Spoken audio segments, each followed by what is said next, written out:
حول ولا قوة إلا بالله العلي العظيم. أعوذ بالله من الشيطان الرجيم. بسم الله الرحمن الرحيم.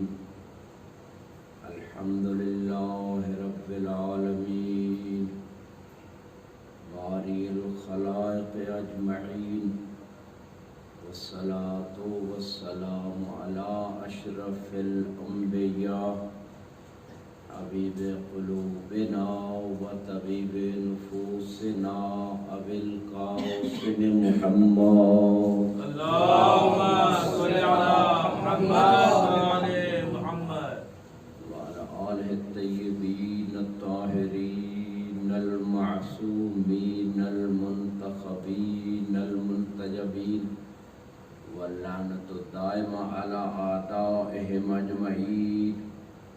رب زدني علما، رب اشرح لي صدري ويسر لي أمري واحلل عقدة من لساني يفقهوا قولي.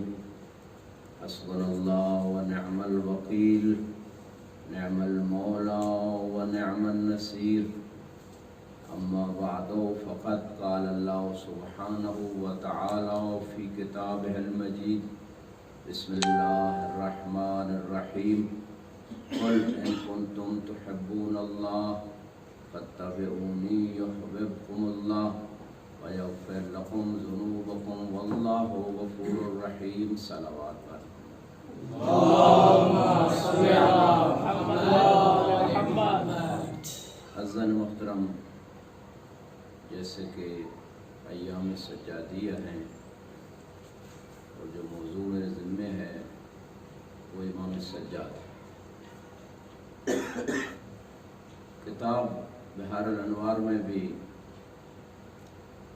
اور احتجاج طبرسی رضوان اللہ علیہ میں یہ روایت جو عرض کرنے جا رہا ہوں، امام کی شان و سیرت کے حوالے سے توجہ ہے نا، بات شروع کی جائے. امام حج کے ایام میں حج کے لیے تشریف لے گئے.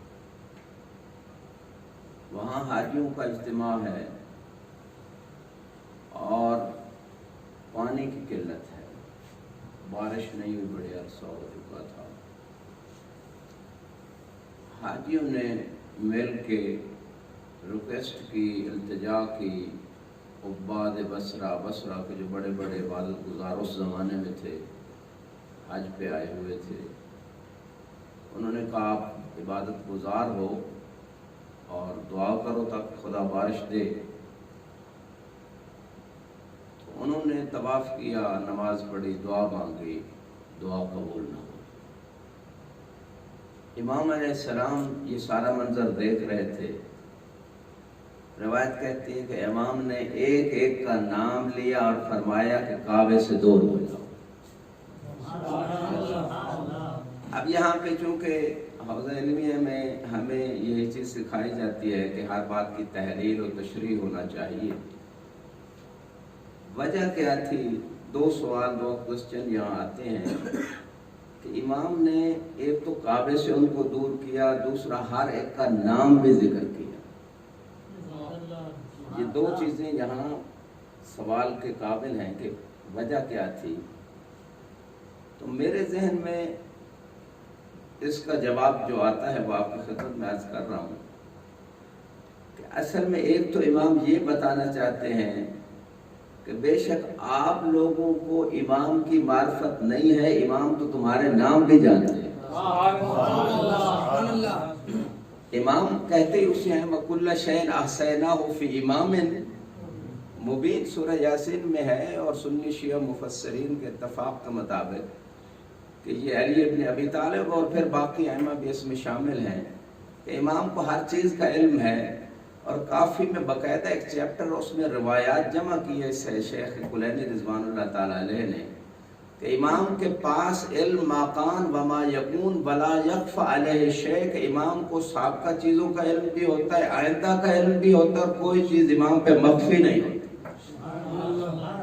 لہذا امام نے ایک ایک کا نام لیا، حالانکہ وہ امام کو نہیں جانتے اور امام کی بھی ظاہر پہلی ملاقات ہے. ایک ایک کا نام لیا بلکہ جو لوگ خاموش ہیں ان کی خاموشی کو توڑنے کے لیے ایک اور واقعہ عرض کر دیتا ہوں۔ رسول اسلام کا زمانہ ہے، ایک شخص نے، لمبا قد والا انسان کوئی تھا، آپ جانتے ہیں اسے وہ کون تھا، لیکن اس نے ایک آبجیکشن لگایا کہ یہ رسول کی رشتہ داری تمہیں کوئی فائدہ نہیں دے گی۔ وہ بات جب رسول اسلام تک پہنچی، حالانکہ وہ کہتا تھا حسبنا کتاب اللہ، اور یہ نہیں جانتا تھا کہ اسی کتاب میں قل لا اسألکم علیہ اجرا الا لہذا خود کتاب کی مخالفت کر رہا تھا۔ اور جب بات رسول اسلام تک پہنچی تو آپ نے صحابہ کو جمع کیا، مسجد میں خطبہ دیا اور ارشاد فرمایا کہ میں جانتا ہوں کہ آپ میں سے جنتی کون ہے، جہنمی کون ہے، میں یہ بھی بتا سکتا ہوں کہ کس کا باپ کون سا ہے۔ پوری توجہ چاہتا ہوں۔ ایک شخص نے سوال کیا، اس نے کہا یا رسول اللہ بتائیے میں جنتی ہوں، جہنمی، آپ نے فرمایا تو جنتی ہے۔ دوسرے نے سوال کیا، آپ نے فرمایا تو جہنمی ہے، وہ پریشان ہو گیا۔ تیسرے نے سوال کیا میرے باپ کا نام بتائیے، کہا وہی ہے جو مشہور ہے، جس کا نام لیا جاتا ہے۔ ایک اور نے سوال کیا، کہا وہ نہیں ہے جو لوگ سمجھتے ہیں۔ پھر رسول اسلام نے، پوری توجہ چاہتا ہوں جملہ ظاہر ہو جائے، نجف اشرف میں رسول اسلام نے فرمایا وہ بندہ سوال کیوں نہیں کرتا اپنے باپ کے بارے میں جو کہتا ہے کہ رسول کی قرابت کوئی فائدہ نہیں دیتی۔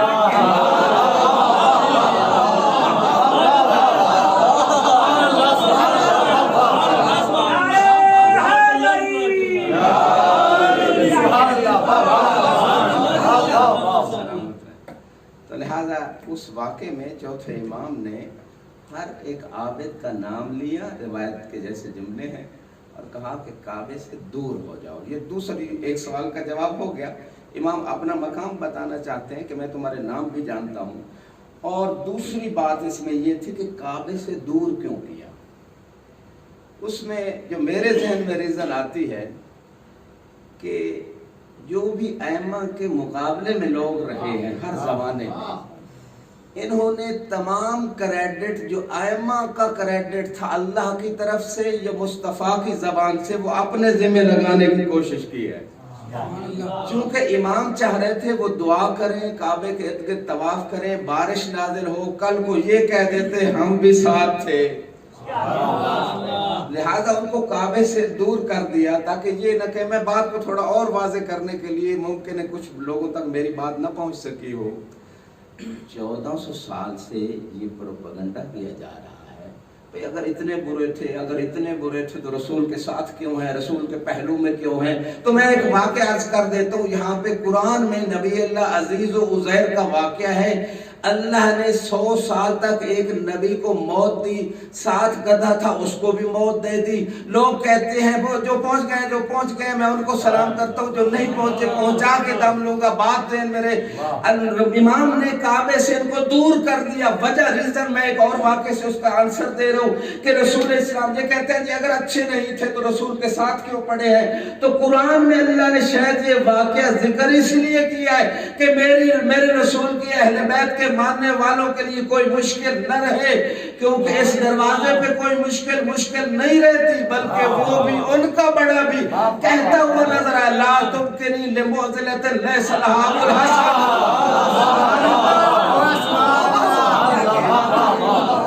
لہذا وہ یہ جو استدلال کرتے ہیں کہ اگر ایسے نہیں تھے تو پھر یہ کیوں ہوا، یہ ساتھ کیوں پڑے ہیں، تو اللہ نے قرآن میں پورا قصہ نازل کر دیا کہ جب 100 سال کے بعد اس نبی کو اٹھایا گیا، نبی رہا، گدھا رہا۔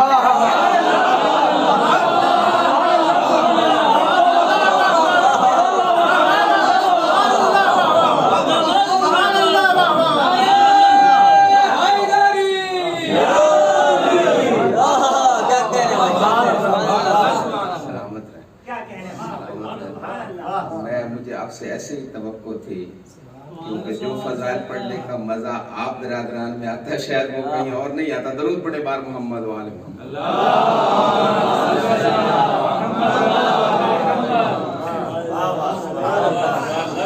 سلامت رہیں۔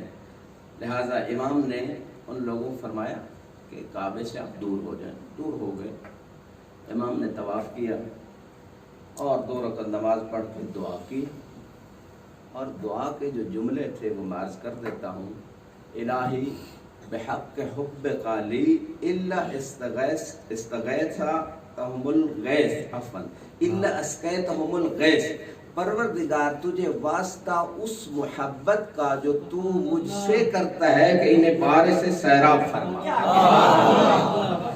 روایت کہتی ہے جب امام نے یہ دعا مانگی، حالانکہ پہلے جو لوگ عابد تھے وہ دعا مانگ رہے تھے، دعا قبول نہیں ہوئی، لیکن امام کی دعا کیسے قبول ہوئی؟ روایت کہتی ہے فَمَسْتَتِمَّ الْكَلَامِ إِلَّا نَزَلَ الْغَيْثُ كَأَفْوَاهِ الْقُرَبِ، ابھی تک امام کی کلام مکمل نہیں ہوئی تھی، بارش ایسے آئی جیسے مشکیزوں کے منہ کھل جاتے ہیں۔ ضرور پڑھے بار محمد و آل محمد۔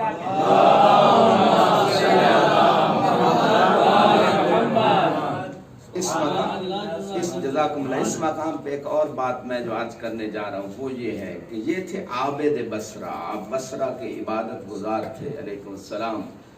فرق ہے، عابد ہونا اور بات ہے، زین العابدین ہونا اور اور حتیٰ اہل سنت کی کتابوں میں بھی یہ بات ملتی ہے۔ ہماری کتاب قطرہ کے اندر بھی یہ روایت ہے کہ رسول اسلام فرماتے ہیں یوم القیامہ یناد المناد این زین العابدین، ایک ندا آئے گی کہاں ہے زین العابدین؟ رسول فرماتے ہیں کأنی ارا یخطو علی ابن الحسین بین صفوف، گویا میں دیکھ رہا ہوں کہ پورے معاشر کی تمام صفوں میں زین العابدین آگے بڑھ رہے ہوں گے۔ درود پڑھیں بار محمد والے۔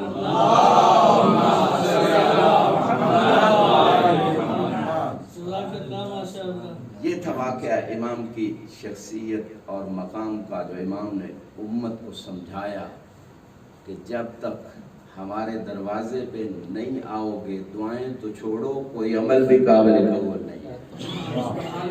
اور معصوم فرماتے ہیں واللہ نحن اسماء اللہ الحسنى، اللہ کی قسم ہم ہی اللہ کے اسماء الحسنى ہیں، لا يقبل من عمل من عبد الا بمعرفتنا، کسی بندے کا کوئی عمل قبول ہی نہیں ہوتا جب تک ہماری معرفت نہ ہو۔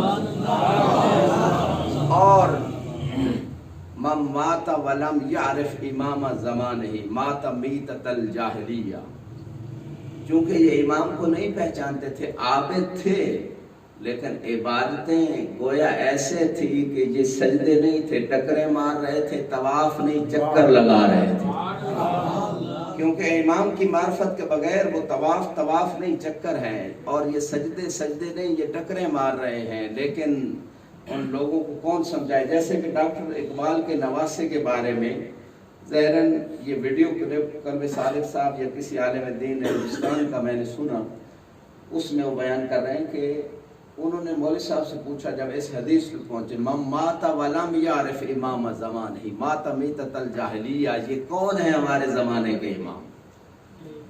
توجہ ہے نا؟ جب یہ کوسچن انہوں نے کیا، مولوی صاحب نے ٹال مٹول کیا، انہوں نے دوسرے دن پھر وہی سوال دہرایا۔ وہ فقیر اسلام کے بیٹے تھے تو نواسے تھے، تو انہوں نے دوبارہ سوال کیا، پھر انہوں نے جواب نہ دیا۔ آخر انہوں نے تمام فرقوں کے مولوی سوال سے پوچھا، آخر میں جواب وہیں سے ملا جہاں سے ملنا چاہیے۔ در اہل بیت میں جھکنے والوں سے جواب ملا اور وہاں سے وہ شیعہ ہو گئے۔ بلکہ ڈاکٹر اقبال کے بارے میں آخری جو ان کی لائف کے ایام تھے، موچی دروازہ لاہور میں آیت اللہ حائری تفسیر کا درس دیتے تھے، اردو میں ان کی تفسیر بھی موجود ہے، اردو میں تفسیر ان کی موجود ہے، ظاہراً اب ممکن ہے مکاتب میں مل جاتی ہو۔ تو وہاں جب وہ درس میں گئے تو وہ مستبصر ہوئے ڈاکٹر اقبال، اور اس کے بعد کے جو اشعار ہیں ڈاکٹر اقبال کے تمام مدح اہل بیت میں ہیں، تولا و تبرہ دونوں موجود ہیں۔ ایک شعر کا کچھ خاکہ میرے ذہن میں ہے، میں بیان کر دیتا ہوں۔ عجب بے توفیق ہے شیخان حرم، شعر آپ لوگوں کی وراثت ہے، تھوڑی سی توجہ سے۔ اب یہاں شیخان یہ اگرچہ عربی میں تثنیہ کا صیغہ، لیکن اردو میں یہ تین کے لیے استعمال ہوتا ہے۔ اقل الجم، عربی میں بھی اقل الجم ثلاثہ، کم از کم جم کی کم سے کم مقدار 3 ہے. یعنی ڈاکٹر اقبال کا عجب بے توفیق ہے شیخان حرم. کرینہ دوسرے شعر میں ہے کہ ان کا مقصود کیا ہے. عجب بے توفیق ہے شیخان حرم چرا کر بیچ کھاتے ہیں کلیمی بوزر چادر زہرا.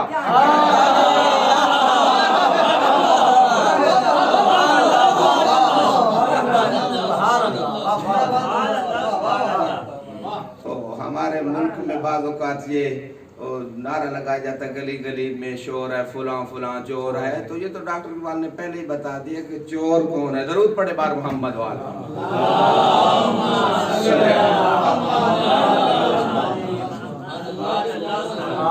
ایک دوسرا واقعہ ہے امام کی شخصیت امام کے مقام کے حوالے سے, اور یہ واقعہ منتخب طریح رضوان اللہ علیہ نجف کے عالم دین گزرے. ان کی بڑی معتبر ترین کتاب ہے منتخب, مصائب میں بھی خصوصاً معتبر ترین نسخوں میں شمار ہوتی, اور بہار میں بھی یہ واقعہ موجود ہے. واقعہ بلخ کے ایک مومن ہیں, وہ ہر سال جب حج کے لیے آتے ہیں تو وہ امام کی زیارت کو بھی آتے ہیں اور مختلف تحفے تحائف لے کے امام کی خدمت میں پہنچتے ہیں. ایک سال اس مومن کی بیوی کہتی ہے کہ آپ ہر دفعہ امام کے لیے گفٹ لے جاتے ہیں, کبھی امام نے بھی آپ کو کچھ دیا ہے؟ اچھا شکر ہے اس نے فقط اتنا ہی اعتراض کیا امام پہ کہ امام آپ کو کچھ نہیں دیتے. یہ تو نہیں کیا کہ اونٹ پہ سوار ہو گئے امام کے علا کل حال. تو وہ پہنچا مومن امام کی خدمت میں. امام کو اس نے طبعاً نہیں بتایا کہ میری بیوی یہ کہہ رہی تھی. امام کہتے ہی اسے ہیں جو گھر کی باتیں بھی جان لیں, گھر میں کون کیا کہہ رہا ہے. امام نے کھانے کے بعد تشت منگوایا. روایت کے جملے ہیں یہ مومن امام کے ہاتھوں پہ پانی ڈال رہا ہے. روایت کہتی ہے پانی ڈالا اس نے. امام پوچھتے ہیں یہ کیا ہے؟ کہا پانی. کہا اب دیکھو کان یاقوتن احمرن, پہلے پانی تھا, جب امام نے فرمایا تو یاقوت احمر بن گیا تھا. پھر دوبارہ اس نے پانی ڈالا, امام نے پھر وہی کوشچن دہرایا, پھر فرمایا دیکھو اب کیا ہے؟ کان زمردن اخضرن, زمرد اخضر بن چکا تھا. تیسری مرتبہ ڈالا وہ تشت 3 حصوں میں جب تقسیم ہوا, مختلف جواہر یہ سارے جو موتی سامنے آئے, اور تیسری مرتبہ کان درن ابیضن, سفید در بن چکا تھا. کہا فرمایا امام نے یہ لے لو ہماری طرف سے جا کے زوجہ کو دے دینا. امام علیہ السلام نے اس کی جو بات گھر میں ہوئی تھی امام نے بتا دی اور اس کا عملی جواب بھی دیا. درود پڑھے بار محمد والے.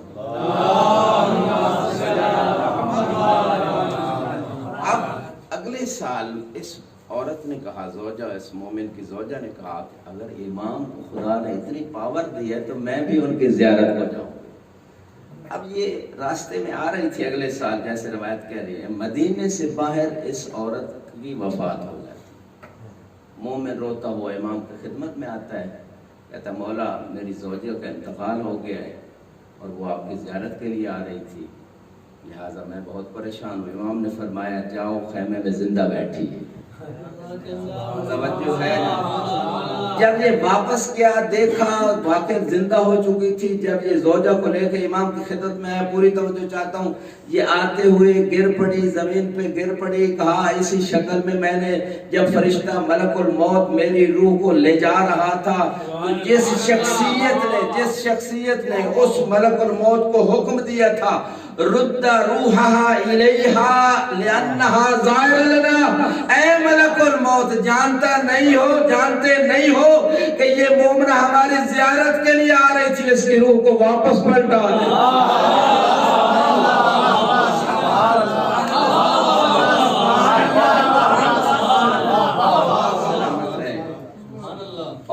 پڑھتے ہیں کامل زیارات میں روایات ہیں کہ جو مومن زیارت امام حسین کے لیے جاتا ہے تو وہ اس کی زندگی کے وہ دن کاؤنٹ نہیں ہوتے, یعنی زندگی بڑھ جاتی ہے. درود پڑھے بار محمد وعلم. ایک اور واقعہ اور آپ کی زحمتوں کو تمام کرتا ہوں, اور یہ مدینۃ المعاجز میں اور کتابوں میں بھی ملے گا. واقعہ بڑا مشہور و معروف ہے, یقیناً آپ کے علم میں ہے. حبیب الوالبیہ, یہ مستور کوفے میں تھی.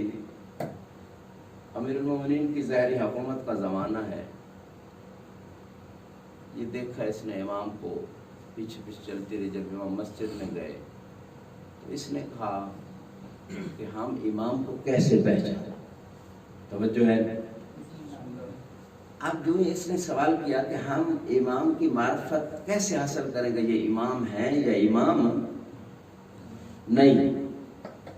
امام کے سامنے مسجد میں اس زمانے میں تو یہ فرش نہیں ہوتے تھے, کنکریاں پتھر پڑے تھے. امام نے فرمایا کہ یہ پتھر اٹھانا. اس نے اٹھایا, امام نے اپنی انگوٹھی کی مہر لگا دی, فرمایا جو ایسے کر دے وہ امام ہے. پتھر میں مہر لگا دی, جو ایسے کر دے وہ امام ہے. اس نے وہ پتھر اپنے پاس رکھا. امام علی علیہ السلام دنیا سے چلے گئے, امام حسن کا زمانہ آیا, پھر امام حسن کے پاس لے گئی, امام نے وہی اسی طرح مہر لگا دی.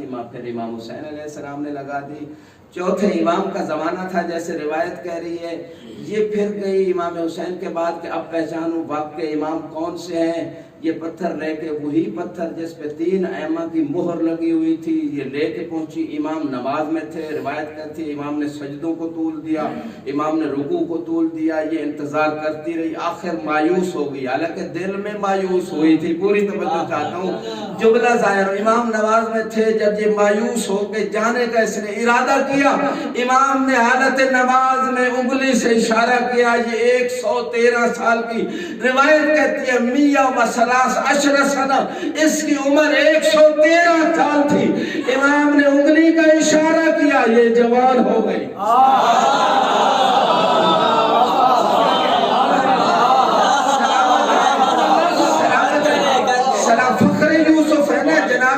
امام زین العابدین فخر یوسف ہے بلا تشبیہ. جیسے یوسف نے زلیخا کی جوانی کو لوٹا دیا, اسی طرح امام زین العابدین نے اس کی جوانی کو لوٹا دیا. میں یہاں جملہ کہوں گا, کیوں نہ لوٹاتے. اسی کے دادا نے ڈوبے ہوئے سورج کو تو ایک انگلی سے پکڑا.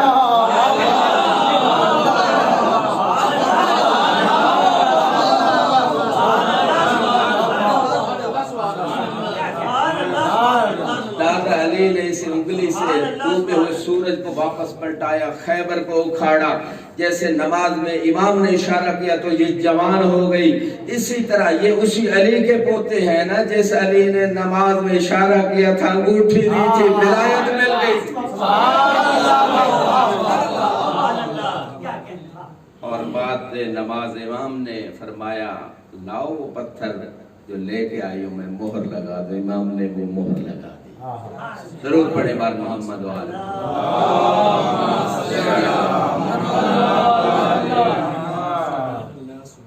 عزت بھی بڑی تھی تو مصیبت بھی بڑی تھی.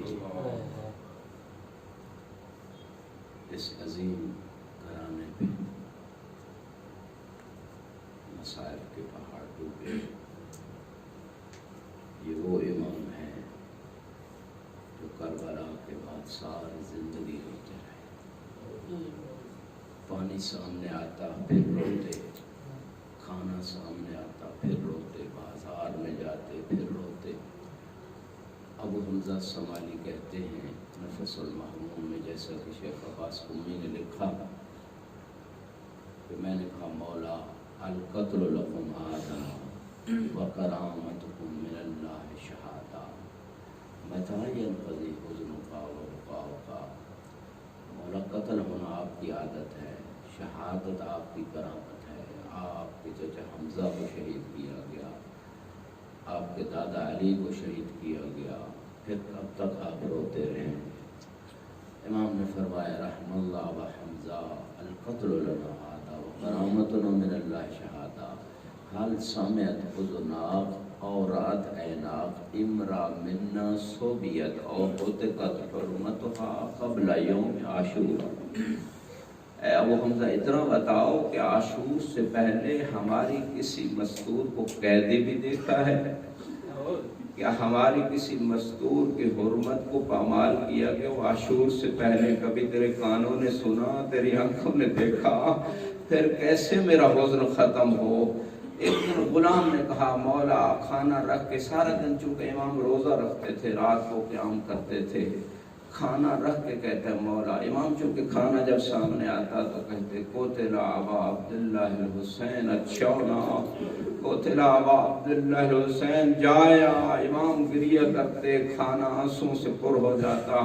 غلام نے کہا مولا کب تک روئیں گے؟ کہا یعقوب کے 12 بیٹے تھے، وغیب اللہ لہ واحد، ایک بیٹا آنکھوں سے غائب ہوا تھا، وَبِيَضَّتْ عَيْنَاهُ مِنَ الْحُزْنِ، آنکھیں سفید ہو گئی رو رو کے، وَحَدَوْدَبَ ظَهْرُهُ مِنَ الْغَمْ، کمر جھک گئی، وَشَابَ رَأْسُهُ، سر سفید ہو گیا، وَأَنَا افتقدت عَبِي وَأَخِي وَسَبَتَ عَشَرَ لَيْسَ لَهُمْ مَثِيلٌ فِي الْأَرْضِ، میں نے تو اپنی آنکھوں کے سامنے اپنے بابا کو بھی ذبح ہوتے دیکھا ہے، بھائی کو بھی دیکھا ہے، اور 17 اہل بیت میں سے 17 ایسے افراد کو قتل ہوتے دیکھا ہے کہ جن کی اس زمین پہ کوئی مثال نہیں ہے۔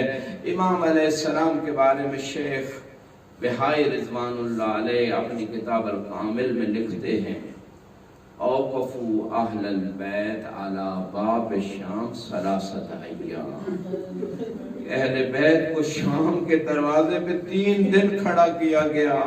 وجہ بیان کی گئی، علامہ لکھتے بہائی رضوان اللہ علیہ وجہ کیا تھی؟ 3 دن اہل بیت کو دھوپ میں کیوں کھڑا کیا گیا؟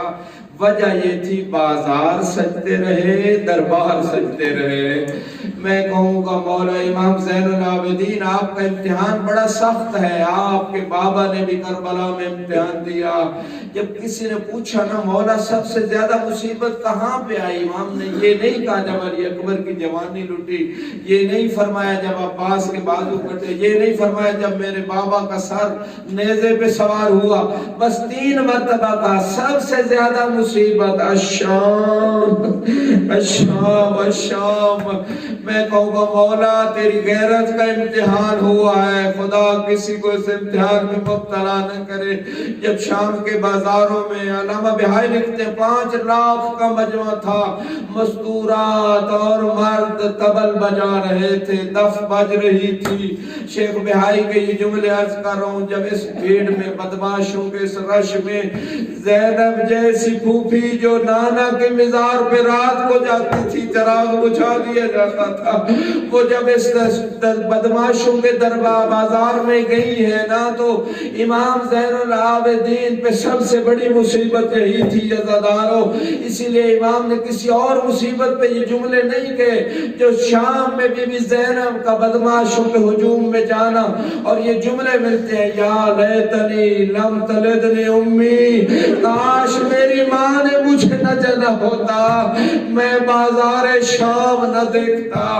اجرکم اللہ اجرکم اللہ۔ بس آخری جملے، سہل ابن سعد ساعدی، یہ بہت صحابی رسول ہیں، یہ واقعہ بیان کرتے ہیں، میں شام کے جب بازار میں گیا کہا مولا میرے لئے کوئی حکم ہو تو بتائیے۔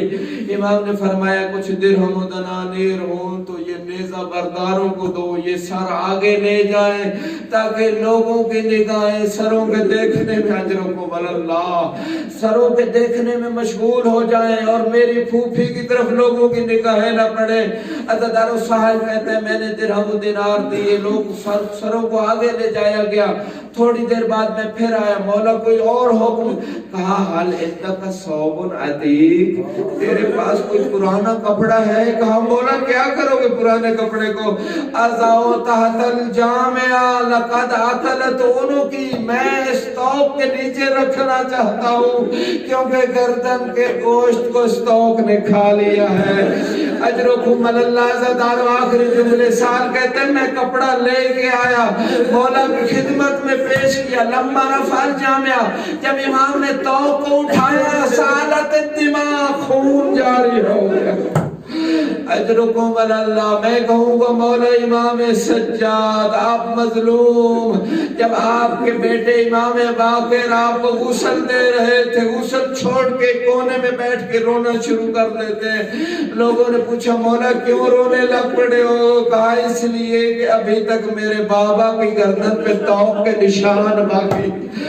اجرکم علی اللہ، کہوں گا مولا امام باقر آپ بھی مظلوم، آپ کے بابا بھی مظلوم، لیکن یہ پہلی مرتبہ تو نہیں ہوا۔ آپ کے دادا علی بھی جب زہرا کو غسل دے رہے تھے، غسل چھوڑ کے بیٹھ گئے تھے، لوگوں نے سبب پوچھا تھا اس وجہ سے علی رو رہے ہو، کہا اس لیے رو رہا ہوں کہ زہرا کی پسلی ٹوٹی۔